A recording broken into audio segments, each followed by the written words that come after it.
So, do bad as we like to try and give you a glimpse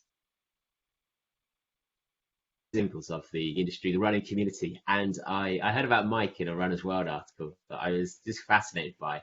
And it's probably fair and accurate to say that not only has he had one of the most colourful and varied careers as such in the running industry, but is also has the biggest private collection of running memorabilia. So to come and talk about it on the podcast, please welcome the wonderful Mike Fanelli. Hey, how you doing, Mike? Hey, thanks. Thanks for having me on. I really appreciate it. I'm honored.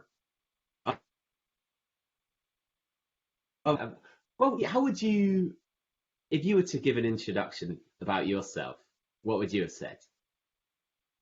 Do you want my version or my wife's version? Both, actually, if they're radically different. They differ dramatically. Well, I've been very fortunate to be involved in the sport and following the sport since a very young kid. I really got into the sport in the early '60s, mid '60s, excuse me, shortly prior to the 1968 Olympic Games, and then watching those Mexico City Olympic Games on the black and white telly, and I was like, oh boy, I was hooked, and it's been downhill ever since. So I'm trying to remember. That was Bob Beamon, wasn't it? One more time.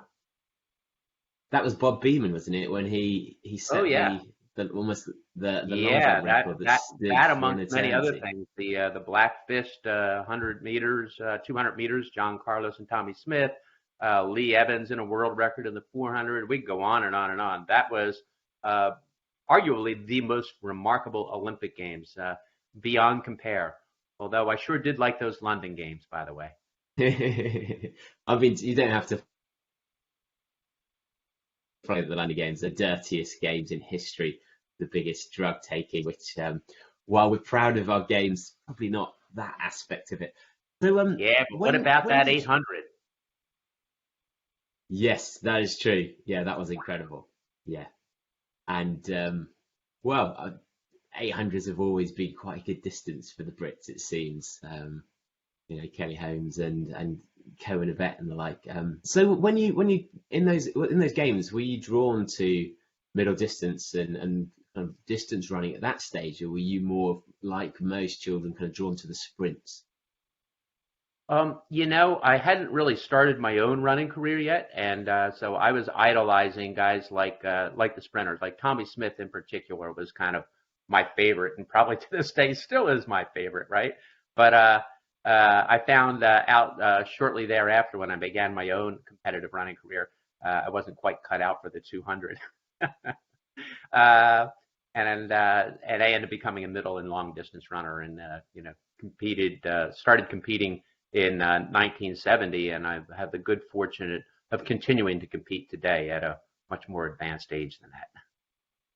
Wow, which is, I mean, we've spoken to some very young athletes. We've spoken to Gene Dykes, who is competing now, age 70. He's done a 2:51 marathon, but he talks about the fact that he's good because he hasn't had that longevity. He came into the sport late. I mean, do you find there are many others like yourself who are still in the game, or have you been quite rare? No, I think it's it's a rarity. I mean, it's a function of gravity. Your body is really set up to take so much pounding. I've now covered almost 114,000 miles, which don't ask me what that is in kilometers, but I think I'm getting close to 200,000. We're miles as well. No, that's fine. It's so. The body really isn't set up to endure that necessarily. It takes an awful lot of luck and genetics, and a lot of ancillary work to still be able to run. So it's the guys like Gene that you mentioned, who is a extraordinary runner, obviously very, very gifted runner, talented runner. But he didn't tap his potential at an earlier age. Maybe he would have been even greater. But then again, he probably wouldn't be still running at the level he is today. We call them those guys, they have fresh legs, relatively speaking, comparatively Fresh. speaking. So most of the guys that I Ex- trained with, then we and pounded out. Most of the guys that I pounded out the miles with in the 70s and the 80s are no longer running. Uh, Lots of hips and backs and knees and excuses and mm, complaints and but it really takes a lot of willpower, focus, concentration, discipline, and again ancillary work in order to be able to still be able to run competitively. what is your ancillary work? Is it strength training, kind of stretching, yoga, cross training? Oh, so for me at this age, first of all, I do a lot of supplementation. I take, all of the kinds of things that help repair tendons and tissues and, keep bones strong, whether it be glucosamine and, collagen with hyaluronic acid and all of those sorts of things, and do it really Mm, religiously and regularly and have a routine. Routine is really important. Uh, I do so many other things, stretching. I get deep tissue body work on a weekly basis and have for years, and I mm, rarely miss a week of doing that. Hydration is key. Hydration. Keeping your weight down. So nutrition. I take a hot Epsom salt bath every single night. With 3 pounds of Epsom salt. Rubbing it into all the different owies, and I've got a lot of owies. So there's a lot of those sorts of things. I do ice chambers. I do icing. As we speak, I'm sitting on an ice pack. I strained my somehow rather. I'm sitting on an ice pack. I use lasers. I've got a handheld electrostim machine. So I'm that guy that does like all the stuff. And candidly, from an exercise physiological perspective, all of the fitness takes place in between the workouts anyway, right? So if you concentrate, especially at this age, on the recovery from each and every session, that enables you to do the next mm. session, and you string enough of them together, and there you go. In a nutshell. And what's your motivation now? Are you still driven by the same desire as always, or has that changed? Yeah, no, I will tell you, I was very driven to tap into the maximize my potential as a younger athlete. I wasn't the most Mm, gifted athlete, but I did believe that, talent can be usurped with hard work. And so we just tried to, just outwork everybody, that sort of a thing. We didn't have much of an understanding of mm, exercise physiology. We're just blue collar, go out and bang it out, type of guys. You banged it out until you got broken, and then you banged it out some more, and then you broke, and just, continuing that. Today, it's just really cool to still be fit and, being able to get on the starting line. It's exciting. Goals have changed. Obviously times are irrelevant, but we do have, here in the U.S., we have standards that are called the All-American standards. So they're benchmarks that are by age. And mm. so achieving that is, they're challenging. They always sound, when you're an age group away, they don't look that stiff, and then you're a couple years later and say, oh wow, this is real. But at any rate, so those sorts of things. And for me, a more imminent goal, I ran my very first marathon in 1972. Uh, so this year makes 50 years since my first marathon. I'll be 66 in just a couple of weeks here, and I intend to run the marathon 50 years after my first one, which is a half a century later. Most of us can't run a marathon 20 years or 30 years after our first. So that's a rare air club to do that, and it'll And also mean that were it's you run. wise enough? Yeah, Pardon were me? you wise enough to have a horrific? Were you wise enough to have a horrific first marathon time so you can still potentially Yes, aim for? absolutely. I didn't finish my first one at age 15. At age 16, I was full of bluster, and of course, I went out like a banshee and died a horrible death. And ran 3 hours and 36 minutes as a 16-year-old. But I eventually improved that 3 hours and 36 minutes to 2 hours and 25 minutes. And so that really speaks to the adaptability of the body, and that training and a little bit of science and hard work and time, and pays off. And you mentioned about the All American times. for different age brackets. If you hit that time, what does that lead on to something else, or is it more for a mark of respect? No, it's just kind of benchmarking. You can apply and get an All-American certificate. I couldn't really care less about that sort of a thing. It's just there's rankings. There's the international ranking system, which is really neat because you get to see where you stand in the world. And when you're running on the track, the track is black and white. Things that do not lie: the stopwatch and the track. And so being able to compete on the track and compare your times to the rest of the people in your age group, and then locally, nationally, internationally, is really, really cool. Which leads us to every 2 years we have the World Masters Track and Field Championships, which I'm really, that's my B goal after this marathon, is to be able to compete in the World Championships, the Masters Championships at age 70. And what is your chosen distance now? I'm really, this is where my wife's opinion comes in. I'm intending to run a double, an 800 meters, 10,000 meter double, 800, 10,000. Okay. It's no double. I was collegiately, I was a 10,000 meter runner. That's really kind of more my deal. But I love the 800. I'm not an 800 runner. I have no business in the world running the 800, but it is so exciting, And so you ask what keeps you going, Well, getting on the starting line of an 800 meters, and having that gun go off and you're in lanes through the first turn and that everybody's breaking for the pole. I can't even tell you. It's like, whoa, it is. And just knowing that you're going to die at some point in time. At some point, you're going to find yourself running through quicksand. It's just a matter of, is it with 200 to go? Is it with 180 to go? Is it with 90 to go? And I mean, it's inevitable, right? So it's such an extraordinary event. So because I can, I shall. And in your age bracket, are the elbows quite as sharp as when people were younger? Is there as much aggression towards other runners during the race, or do you think that's changed slightly?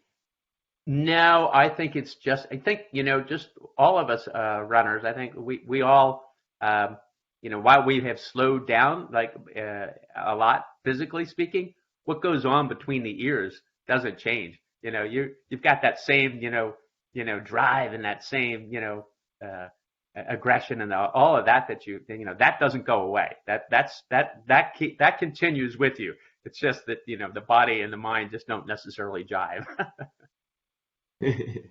So, linking to your collecting then, when did you kind of transition from, well, not transition from, but when did you a runner and also start being, I guess, a collector / fan?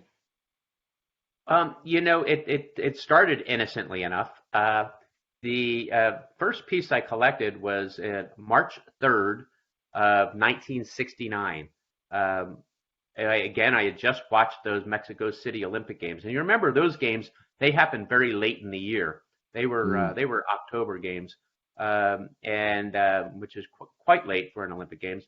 And shortly thereafter, just a couple months thereafter, the indoor national championships for the United States, the AAU national indoors, were held in my hometown. I grew up in Philadelphia on the East Coast, and I was a 12-year-old.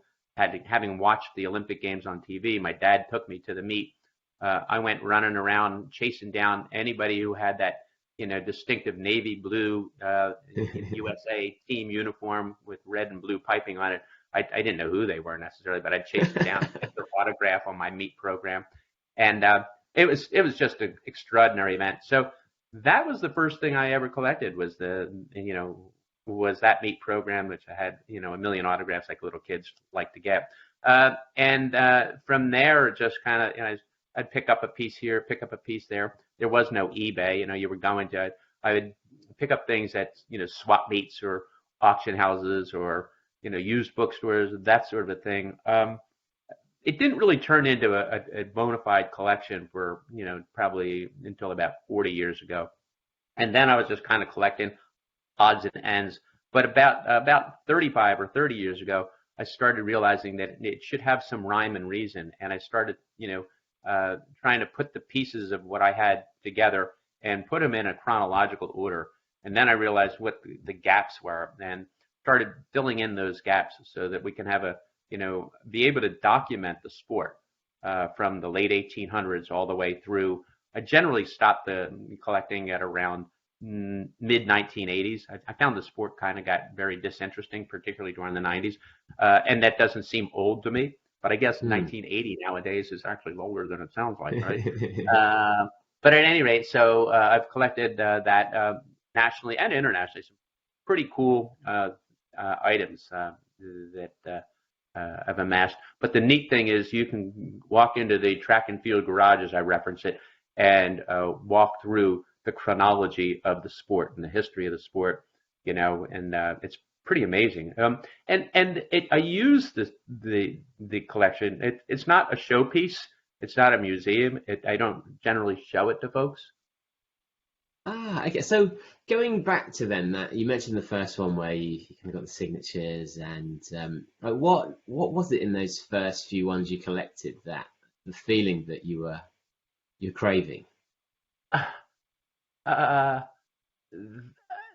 The origin of the collection wasn't really, it wasn't my focus. My focus was becoming an athlete, and it just was an adjunct. Just, it's part of a lifestyle, right? You are a runner, and anything and everything that means and involves, and that was just one thing that kind of came with, being a fan of the sport, following the sport, understanding it, watching it, watching the pros run and that sort of thing, and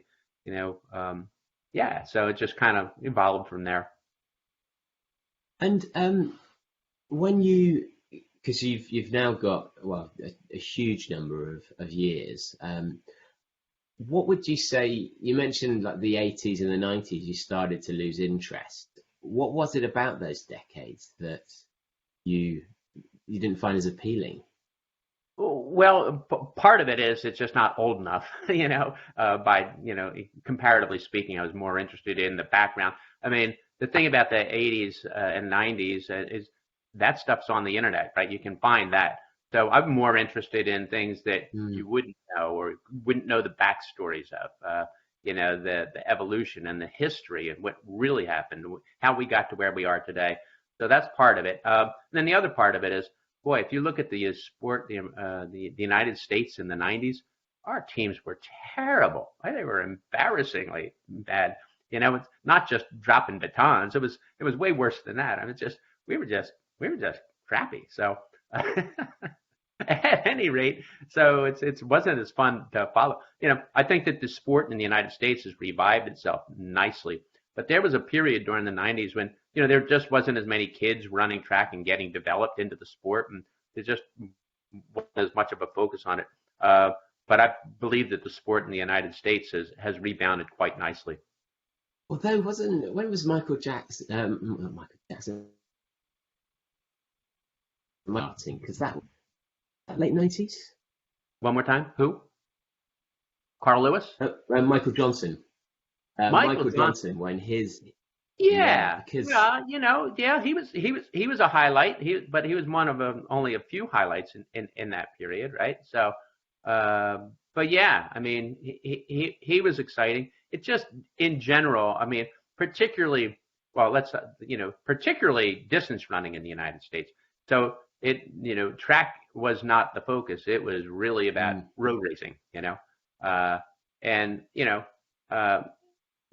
road racing is, rock and roll, Carnegie Hall track and field is Carnegie Hall, it's like, the beauty of the sport, international, but, the sport changed, the distance running changed dramatically, and it became more of a participation, get your finisher's medal sort of thing. And I don't know, I'm just not a fan of it, but I am really a fan, and I'm always learning every single day about the sport in the 30s and in the 40s and the 50s, and wow, that evolution of the sport is really fascinating. And again, it's not just the sort of stuff you just Google and find it.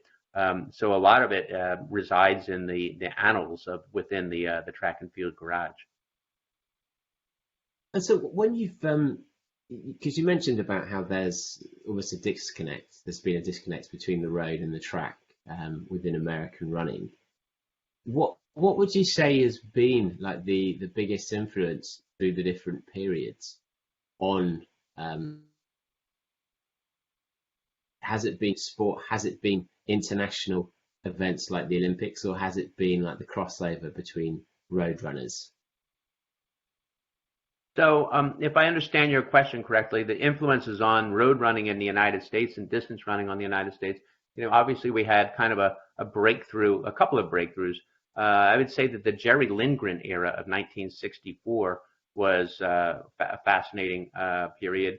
But distance running was still just fledgling in the United States. It wasn't participatory.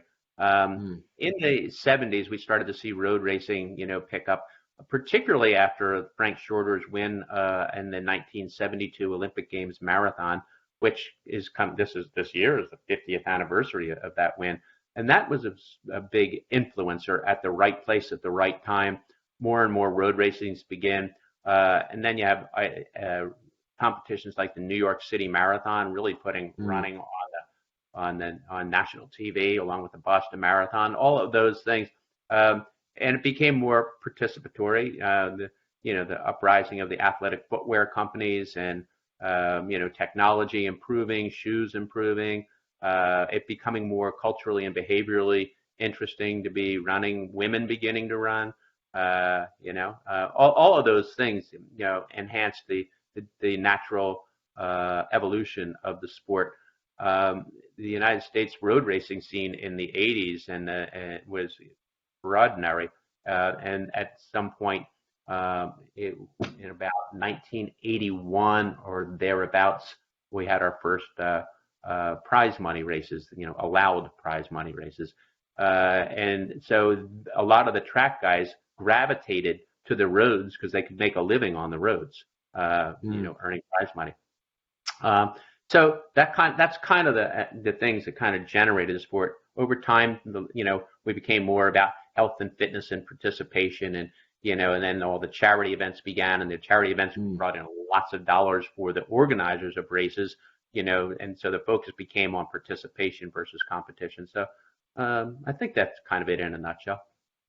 And when you've kind of looked back on the memorabilia, can you tell from the programs and from their style, the content, do you get a sense of when a sport is thriving and when there is money and excitement and real engagement compared to other years where it's less so? Well, it's one of the neat things is if you go back into the history of the sport, it was it wasn't just the focus wasn't just every 4 years during an Olympiad. It was the big sport, or one of the key sports in America, right? Was track and field. The USA versus the USSR during the Cold War, those sorts of things. And if you look at it, if you look at the number of attendees at a track meet, I mean, it wasn't uncommon to have 30,000 people pack a stadium to watch track and field in the 60s. It's crazy numbers. And today the same meet might get 6,000. So, but there's just people have different and more and varied opportunities and options. Professional sports in the United States obviously take the cake. NFL, basketball, baseball, the big ones, and people, the layperson versus the true track fan only comes around and comes out of their shell every 4 years or so. So. And do you think there could have been a way if the sport had been professionalized earlier, if the meets had been changed to be better for audiences and television? Do you think the path into away from towards larger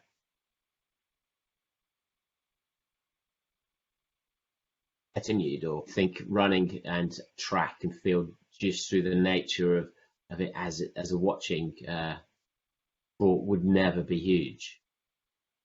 Well, if there was an entity like the NFL or MLB that really had the vision of making that happen, and if you incorporated betting and that sort of thing, I Mm. imagine you know track and field could be as vivid. There's so many different facets to the sport. There's got to be an event that just about any fan can wrap their head around.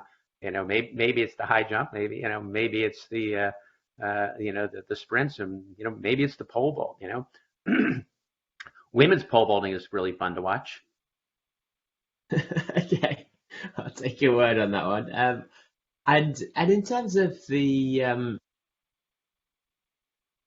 kinds of the sports, do you get a sense of who who was this for? Who was generally taking part in the event? Was it a certain breed of individual? Was it open to all? What was it really celebrated within the community?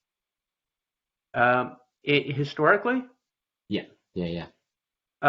so historically in the United States, and I believe in the UK as well, it was really they were club sports, and Mm, they were team sports, and it was the Birchfield Harriers versus the Blackheath Harriers. That I mean it was mm. really a team thing. It really mattered. It is pride. It's a sporting pride.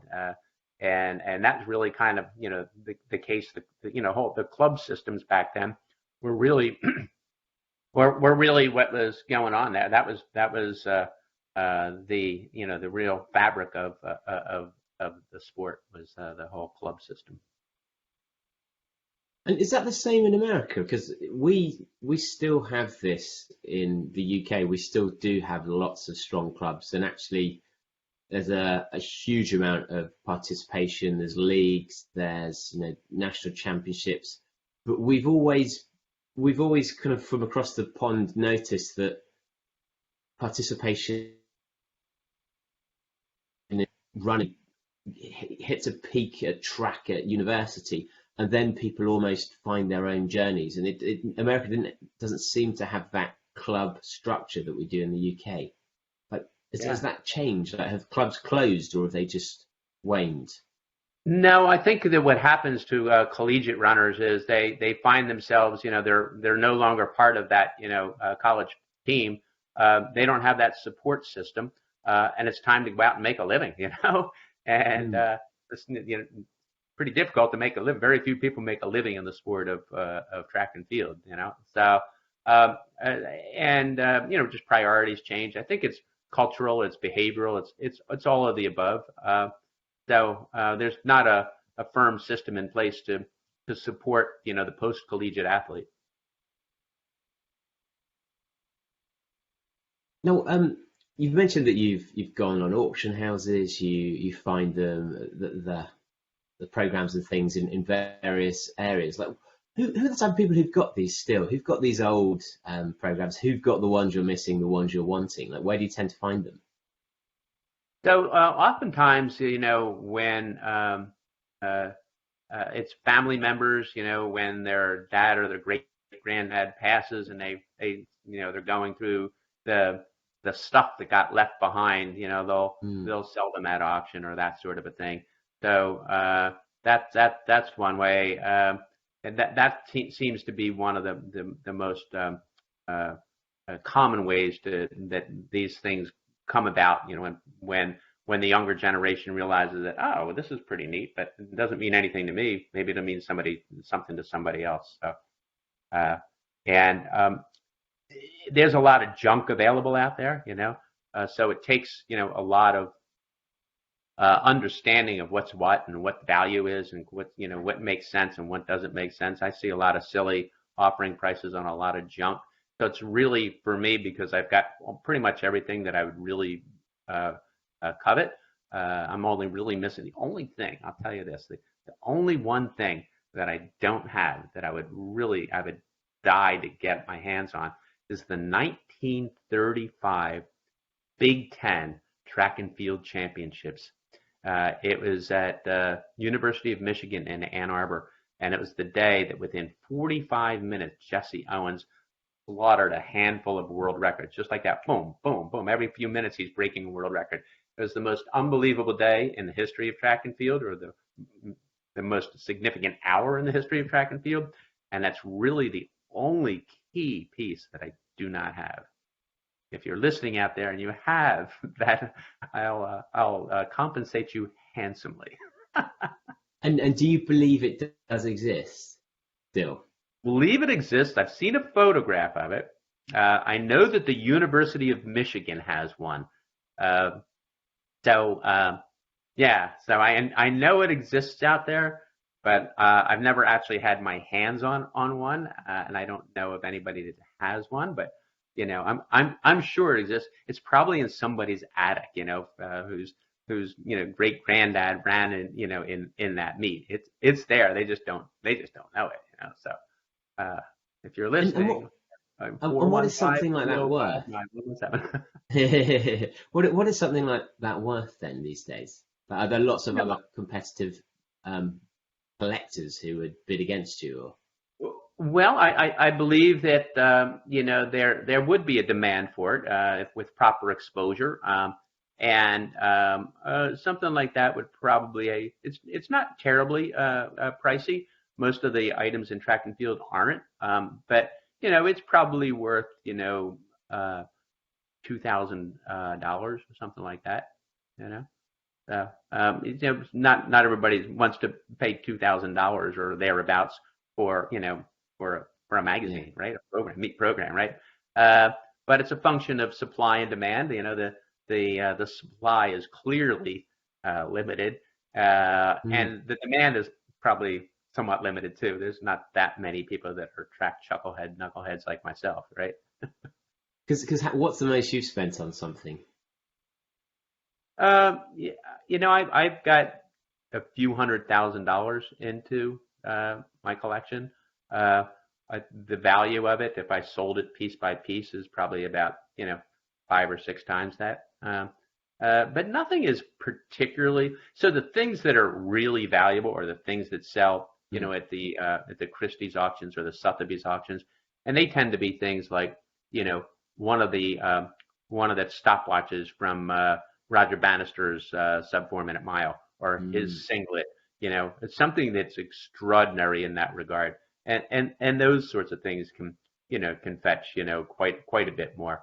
Certain shoes have caught garnered quite a bit. I believe that the highest athletic footwear shoe sale was the Waffles, the Moon shoes, the very first Nike Moon shoes, Waffles that they had for promotional athletes at the 1972 Olympic trials, and I believe the most expensive one sold for in the vicinity of $400,000 at the Sotheby's auction.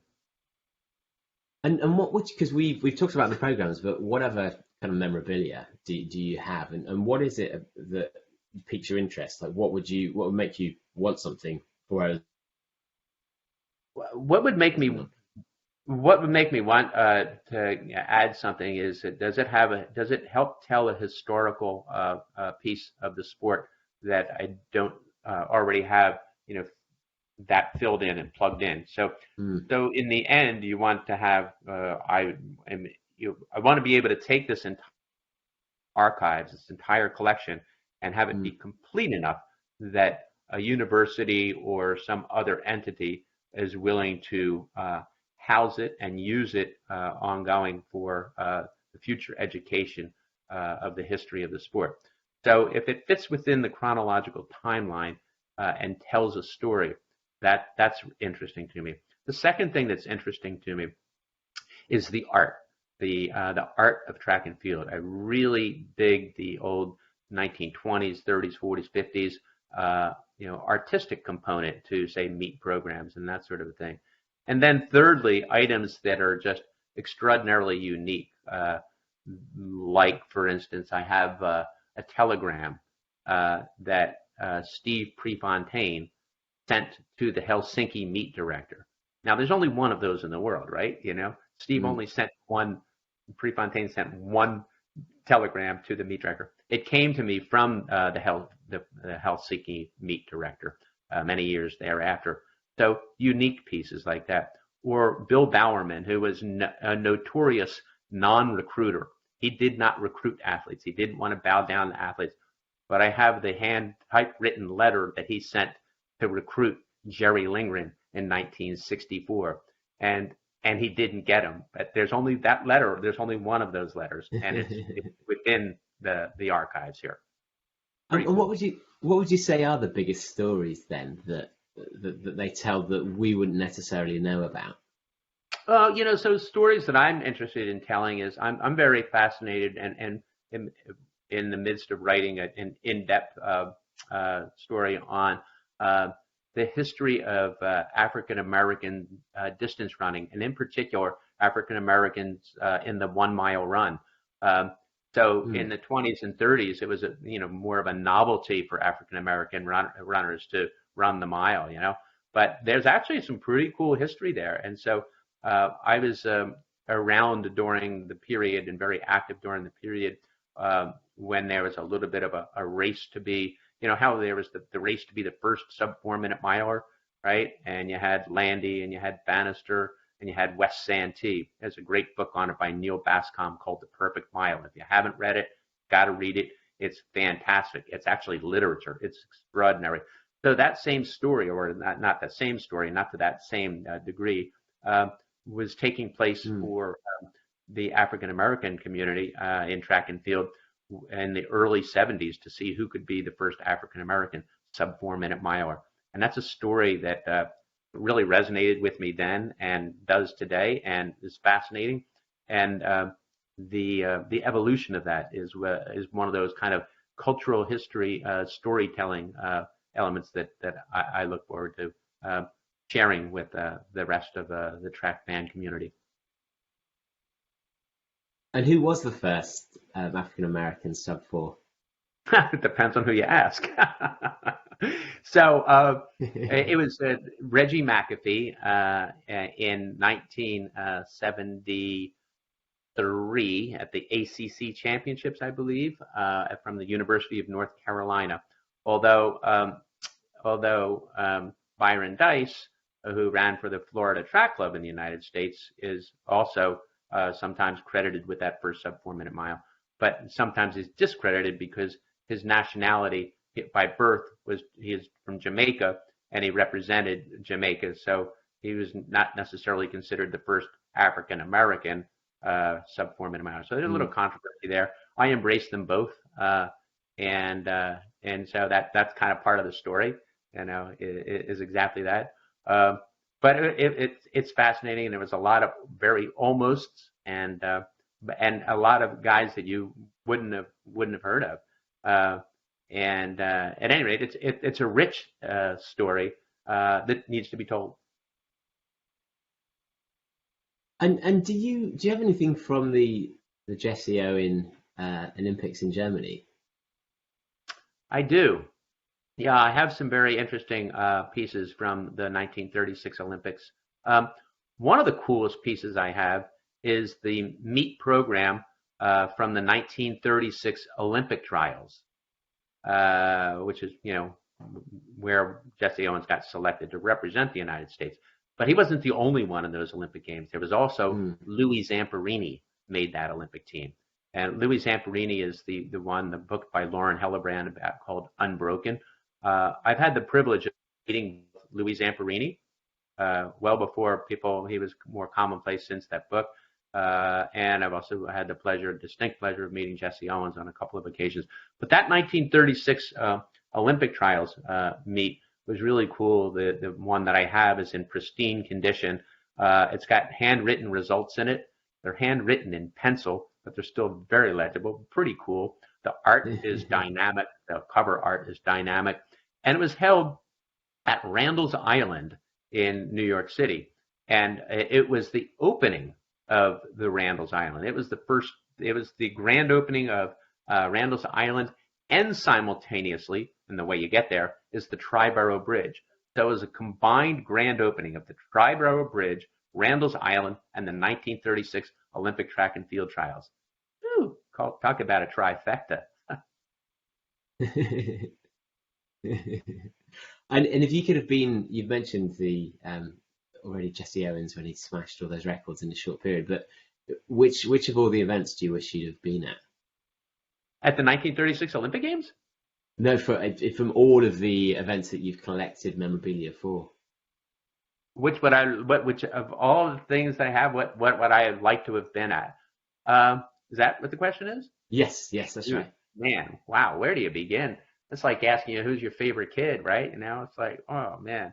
I don't know the answer to that. I would probably say, if I had to say anything, one of the most iconic races in American track and field would be, and a number that resonates with American track and field fans to this day, particularly of a certain age, was in 1967 at the AAU National Track and Field Championships in Bakersfield, when Jim Ryan ran a solo 3 minutes 51.1 seconds on cinders. It was the world record, but it was just such a remarkable world record, and again, he won by such a landslide. It was mind-boggling. So perhaps that, or perhaps in 1964, the United States versus Russia meet, when the storybook legend, 17-year-old Jerry Lindgren, a little high school kid, in the height of the Cold War, beats the Russians at the 10,000 meters. It was like, you can't believe that actually happened. Robert F. Kennedy was in the stands. It actually made him cry. Okay, it was so amazing. So those are a couple of the events that I wish I had been at, aside from, of course, in May of 1954, when Roger Bannister ran his sub 4 minute mile at Iffley Road Track, which I've had the great pleasure of visiting, which is extraordinary. Everybody needs to go to Oxford and check that out. Oh man. Extraordinary experience right there. Yeah, it's still used for qualifiers for the schools and things like that. Who would you say, out of all the performances you've seen, was the best person for their time? Wow. Who I've actually seen, I've witnessed quite a bit of. Not actually. Sorry, just from reading from all the memorabilia, from looking through. Who They actually had to say this was the best athlete. Oh wow, it's kind of really hard to put a finger on that. But if you look at so the IAAF, or now the World Athletics, they have a system of assigning points to performances at every distance, at every height, at every time, in every single discipline in track and field. And the highest point scorer, so thereby arguably the most extraordinary performer, is Jan Zelezny's world record in the javelin. So I didn't get to see that. I did see him compete, but I didn't see that world record. At any rate, that's the highest scoring ahead of their time. There's been quite a few people ahead of their time.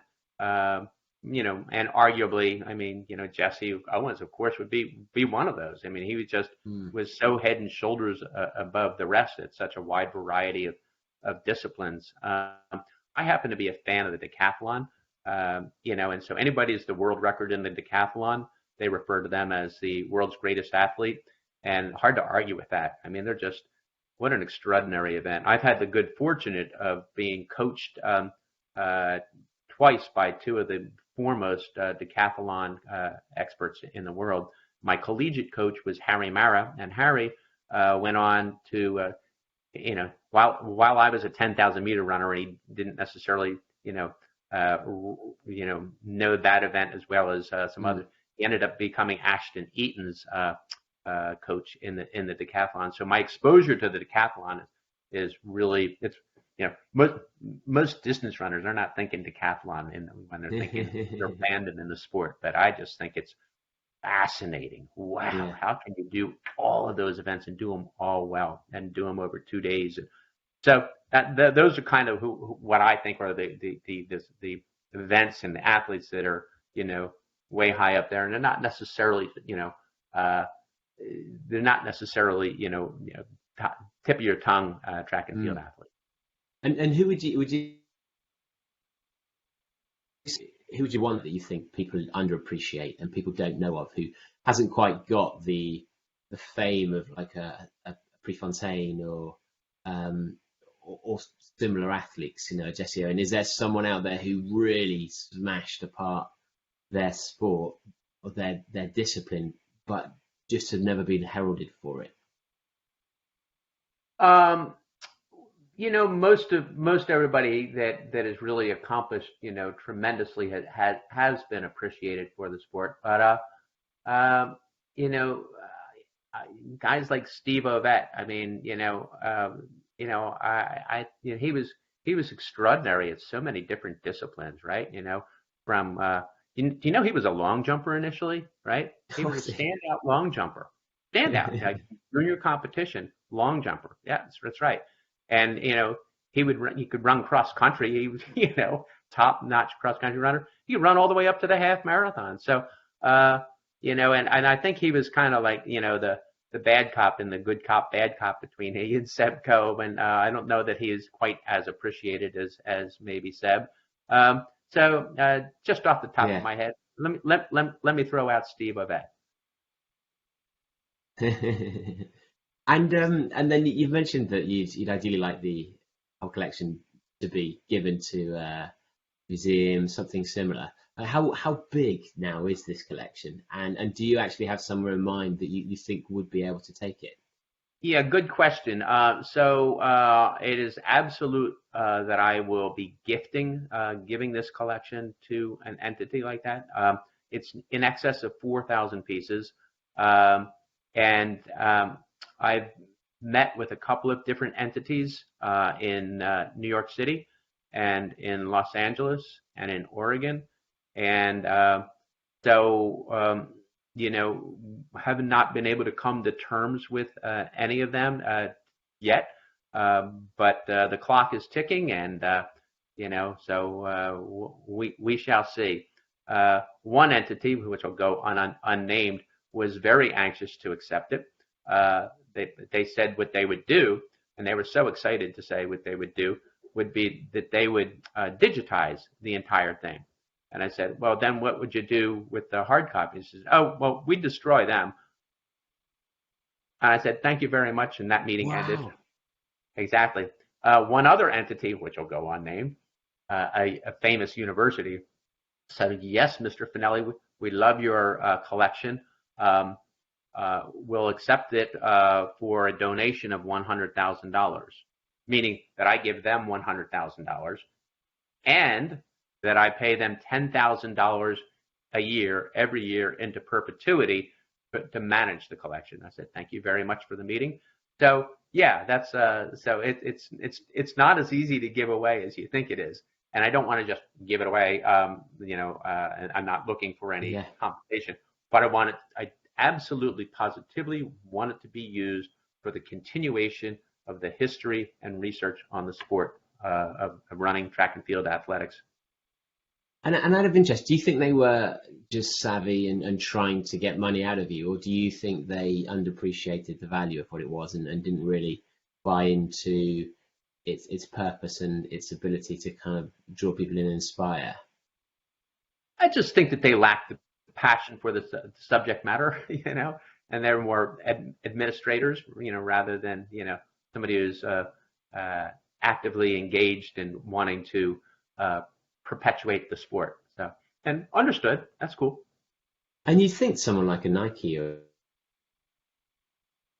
Adidas would potentially look to create a museum linked to this, because that, it's great for them. It ties them with the history as well. Would you go for a brand also? Yeah, if they were going to use it properly, for sure. I know that Nike has demonstrated interest in a couple of specific pieces. But to me, if I pull away the pieces, then it loses the value of the whole. And so I'm not really willing to just part with pieces of it and then, take away from the real guts of the whole package. I'd like to see it, all go to one place. Yeah. And would you like to ultimately have someone take on your legacy who took over from the years in which you finished and then continued this as an archive going forward? So I would say that my responsibility in the sport today, I've worn an awful lot of hats. I've, done so many different things and been responsible for so many different facets of the sport. But my calling and my passion today and my responsibility to the sport is being able to tell on a regular basis the background and history of the sport, and particularly the backstories. And I do that on a daily basis. I use the vehicle I use, because it's easy for me to do so, is my Facebook page, and I write history on a daily basis and share it, and I have a really great following that includes a lot of the athletes that were actually, the players, the ones that that I'm writing about participate in the dialogue, which is really cool. And from them we get the real story, what's going on. So that's a really nice thing. And so, and to that end, my point is that is my current responsibility. And along those lines, I'm arguably the youngest of the key historians of the history of the sport in America.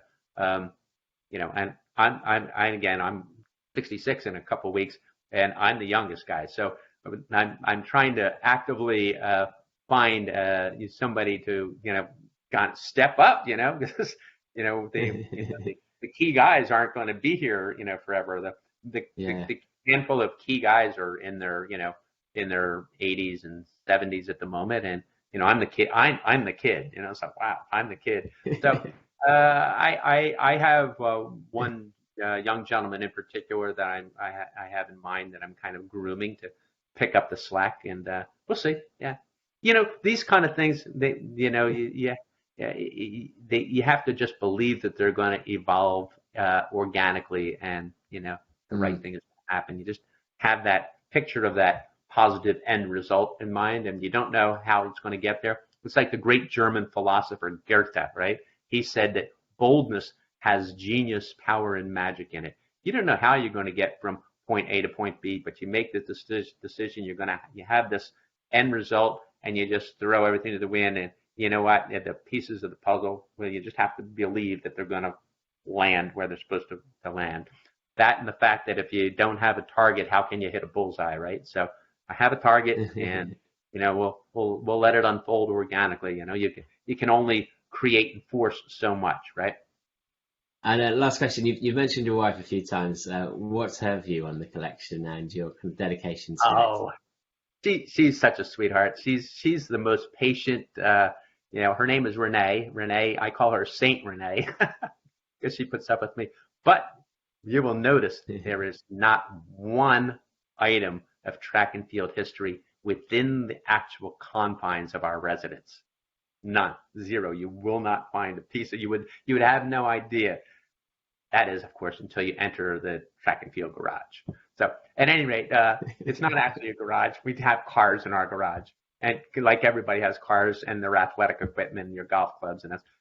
But I have a separate building on my property that is fully and completely, it's the track and field man cave sort of thing. So funny thing about my wife, I'm a needle in a haystack. I mean, we're just kindred spirits. And June 7th, we will be married for 25 years, which is pretty cool.